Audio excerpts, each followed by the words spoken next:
Bismillah, Assalamualaikum warahmatullahi wabarakatuh. Alhamdulillahi rabbil alamin. Wabihi nasta'inu ala umri dunya waddin. Assalatu wassalamu ala asrafil anbiya'i wa mursalin. Amma ba'd. Awalan, hayabina naskurullah ta'ala qad ata'na nikmatan kasiratan hidayatan hatta antastadi'na fi hadal makan al-mubarak. Sanian salatan wa salaman da'imaini tawajjidaini ila rasulina sallallahu alaihi wasallam qad hamalna ila nuril islam. Qala Allah Rasulullah sallallahu alaihi wasallam, inna mimma adrakan nasu min kalamin nubuwah idza lam tastahi fasna ma sita. Sesungguhnya Rasulullah sallallahu alaihi wasallam bersabda, sesungguhnya ungkapan yang telah dikenal oleh orang-orang terdahulu dari nabi-nabi terdahulu, yakni barang siapa yang tidak memiliki malu maka berbuatlah kamu. Hadis ini diriwayatkan oleh Imam Al-Bukhari.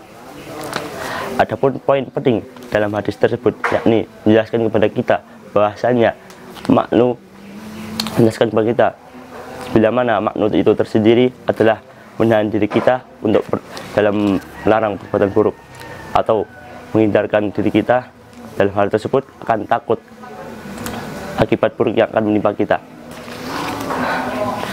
Bila mana malu itu tersebut adalah melarang kita dari perbuatan buruk, maka itulah sifat yang mulia dan seruan untuk meraih akhlak dan membiasakan diri kepada kita dalam hal baik adalah melarang seluruh perbuatan buruk dan kezaliman.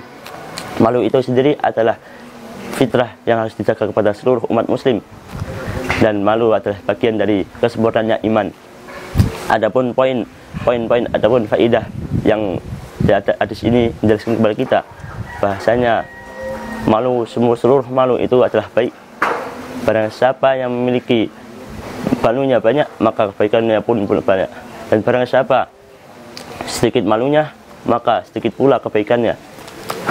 Sudah seharusnya kepada kita umat muslim sendiri tidak malu dalam mengerjakan hak-hak yang baik atau menuntut hak ataupun mengerjakan seruan kepada Allah yang mendekatkan kita kepada ketakwaan, seperti halnya firman Allah Ta'ala dalam surat Al-Ahzab ayat 53 yang berbunyi, wallahu la yuhyi min haq.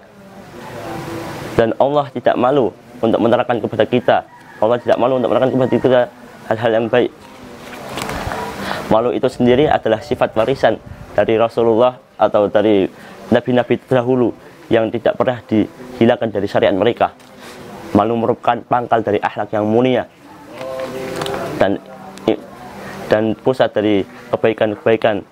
Dan malu itu sendiri bisa meretaskan kepada kita atau mengatur keinginan kita untuk melakukan hal-hal baik dan melarang semua hal yang buruk. Bila mana umat Islam pada hari ini, pada umat sekarang, mewarisi sifat-sifat para rasul sebagaimana yang digendaki oleh Allah, maka kewajiban terhadap kita yakni berpegang teguh kepada perintah Allah dan anugerahnya, yakni sifat malu, berhias dan akhlak mulia. Malu itu sendiri memiliki dua makna. Yang pertama adalah malu fitrah, malu yang sudah ada dalam diri kita tanpa usahakan, dan malu fitrah itu adalah anugerah dari Allah Subhanahu wa taala.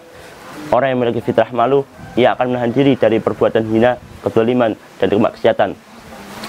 Dan malu adalah bagian dari iman, sebagaimana sabda Rasul tadi. Yang kedua yakni malu dari diri kita sendiri, malu yang kita hasilkan. Sifat malu yang kita hasilkan setelah kita melebatkan kepada Allah, mendekat lebih kepada Allah Subhanahu wa taala, atau menggali lebih dalamnya keagungannya, yaitu sifat malu yang dihasilkan.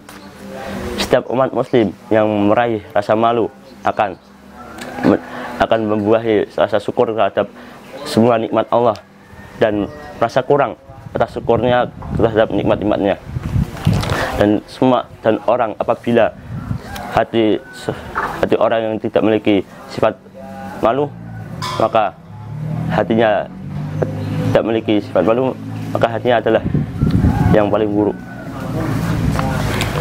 Dan mereka yang tidak memiliki rasa malu dalam hatinya, mereka tidak ada lagi penghalang untuk melakukan sebuah perbuatan buruk.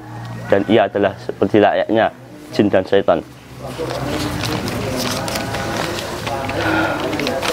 Saudara-saudara seiman sekalian, dalam bulan Ramadan kali ini sudah sepatutnya kita merasa malu, karena ketika kita tidak merasa malu itu dalam diri kita, ketika kita tidak merasa malu terhadap seluruh nikmat yang Allah berikan kepada kita, bahasanya kita adalah salah satu orang yang celaka.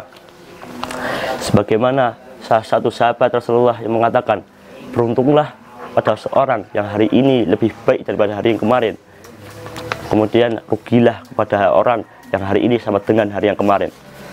Yang terakhir adalah celakalah kepada orang yang hari ini lebih buruk daripada hari yang kemarin. Di sini dikatakan celakalah.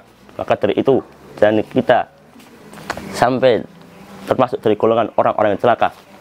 Maka dengan itu pula kita jadikan Ramadan kali ini Ramadan yang baik, lebih baik dari yang kemarin, dan termasuk dari orang-orang yang beruntung. Sebagaimana dikatakan kepada Ahnaf bin Qais, malu itu ada dua.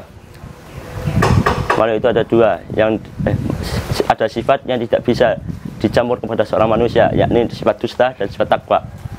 Sifat takwa ini akan membuahi kepada kita, yakni kejujuran, menepati janji, pemalu dan pemaaf.